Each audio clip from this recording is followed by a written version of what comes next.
Hey everyone, thank you for tuning in for week 11 of my 25-game FBS college football journey. So I'm going to tell you about the Baylor at TCU game and then the Iowa State at Oklahoma game.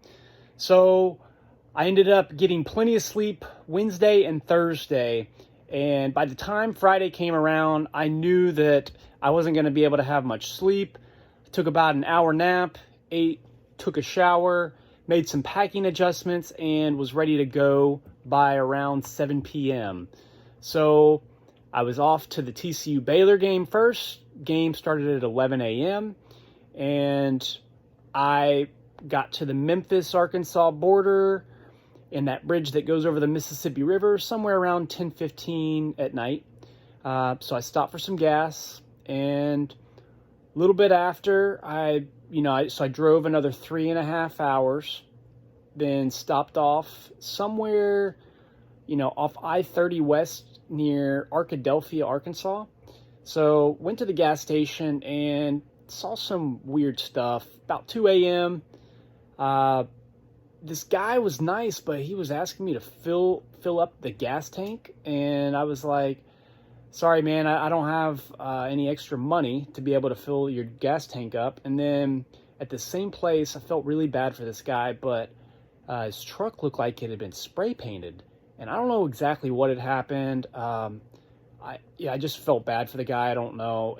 There was some weird stuff going on at that point, and wasn't having too many good vibes around that time. So I ended up leaving very quickly. So anyway, I was back on the road, and I got into the Texas area. I was extremely hungry, and I saw a nice gas station that was attached to this Denny's. So stopped off there, got some Denny's, a Grand Slam. It was extremely good. So I ended up, changing clothes at that time. So I got some food, and that was essentially my breakfast. So this was around the New Boston area, just inside the Texas border. So I was back on the road towards Dallas-Fort Worth, stopped at a Buc-ee's gas station, about an hour outside of Fort Worth, Texas, sort of my last stop before getting into the TCU area.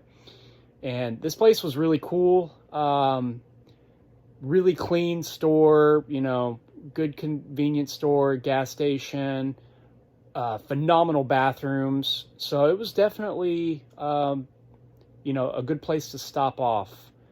So ended up going to TCU area, and once I was there, looking for parking, and there were do not park signs all over the streets. So the parking seemed extremely expensive, somewhere around $30 to $45 most places, and there was even one place that was about a half a mile away that was like $60. So that was just a lot of money, and I did not want to pay for parking. So kept looking for parking spots, and finally asked somebody, and they told me that the streets that didn't have the sign you could park at. So I ended up finding a place, and it was nice because it was fairly close by the stadium, and it was free. So I knew exactly, I had a good reference point of how to get back there. So I was excited.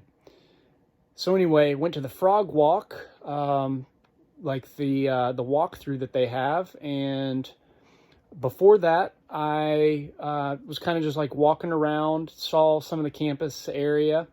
The quad area is extremely scenic. It's got these really nice fountains, and found some tailgating area. Met some cool TCU fans tailgating by the stadium. They had a good little setup, and they said it was something like a neighborhood tailgate. So they had Chick-fil-A, they had some cookies, they had some other like donuts and stuff.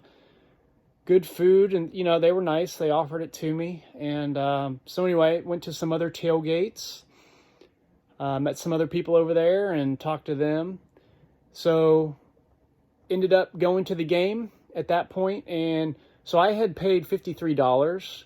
That included the fees for an upper deck spot, at TCU Stadium. So yeah, it was definitely a good atmosphere for the game, and the game was anything but a typical Big 12 game. Normally, Big 12 games are a lot of scoring. There were no touchdowns in regulation. It was a weird game. So it was 6-9, and Baylor ended up hitting a 52-yard field goal at the end of regulation. So the game was tied at 9-9. So in overtime, the only thing that was scored was touchdowns. So it went from all field goals in regulation to all touchdowns in overtime. So TCU had one last attempt in the first overtime. It was like 4th and 18, and initially they called it an incomplete pass, but they reviewed it, and it ended up being a touchdown. Place went crazy.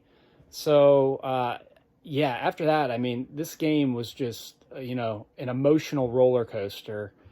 And so anyway, both teams scored first and second overtime. Third overtime, Baylor scores. Then TCU gets the ball. They score, but then they stepped out of bounds around the 3 or so, but they initially had called it a touchdown. So anyway, they had 4 downs to score, couldn't score, and Baylor ended up winning. So I ended up running after that about 1.5 miles back to the car. No stops. It was like about a 3-hour drive to Norman, and I knew there was going to be free parking. It might have been like 3 hours, 15 minutes. Well, anyway, yeah, it was definitely a long drive, but I knew that it was possible with the game times being when they were, which worked out nicely. So anyway, I knew that where I was going to be parking because I had researched it, and there was a free lot that I parked at, and I barely got a free parking spot. I had to parallel park into this small spot, but fortunately I was able to get a parking spot. So anyway, I ran about 10 minutes, jogged about 10 minutes, saw a Lime scooter, got on that and rode that for about 3/4 of a mile, then went to the gate, and unfortunately, I hit one of those lines that was just extremely tough. So definitely not organized at all. Very frustrating to try to get into the game. And I was around some nice people. There was a bunch of students around there, but it was just frustrating. So anyway, finally got in, and at that point I just needed to get to the game so I could see the game. And fortunately, I got there just in time for the game. Probably no more than 3 or 4 plays later, Jalen Hurts threw a long touchdown pass to CeeDee Lamb right by where I was at. So I decided to stay in this area for a little while since it was a nice seat. And even though it was a fairly packed crowd, there was a few open seats that I was able to sit down there. So it was OU basically dominated the first half. Then the fourth quarter, Iowa State scored 3 straight touchdowns late in the game. And I had moved around third quarter, so I moved to the 50-yard line behind Iowa State's bench.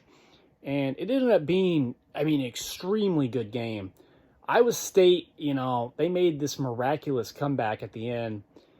That last touchdown that they scored, I was so excited. There was not much time left at all, and I thought they were going to kick the extra point. Well, they had other ideas.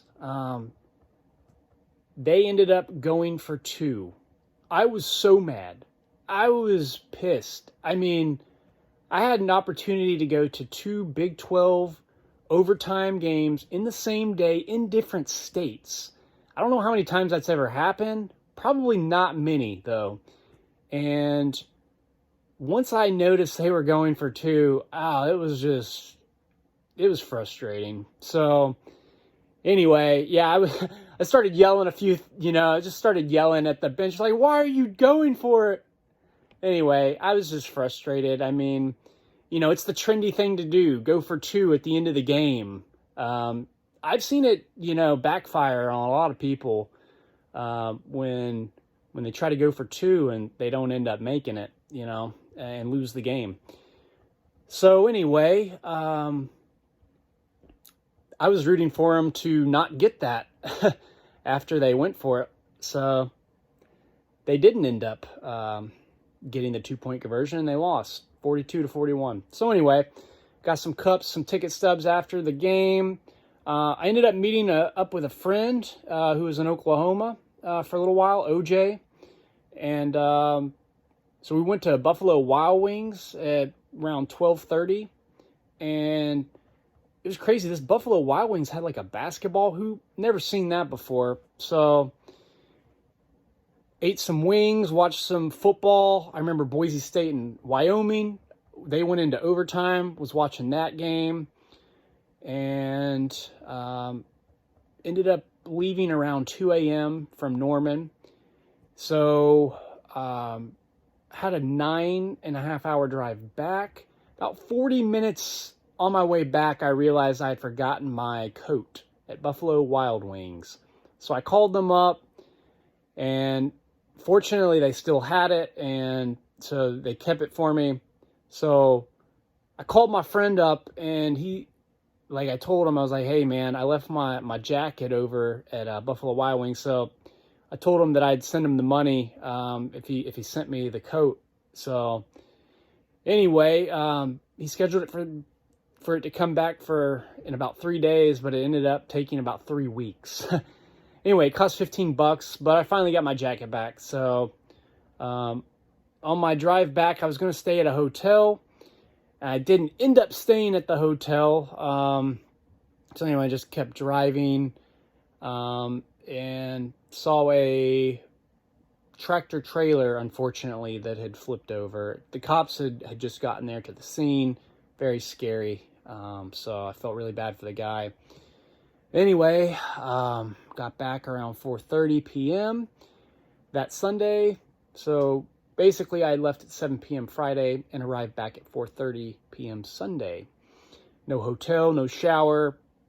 Definitely felt pretty disgusting. But anyway, definitely an adventure and amazing trip. Definitely one that I'll never forget. And almost was able to see 2 overtime Big 12 games in the same day. A great experience. So this trip was definitely one I will never forget. Thank you for tuning in, and I hope y'all have a great day.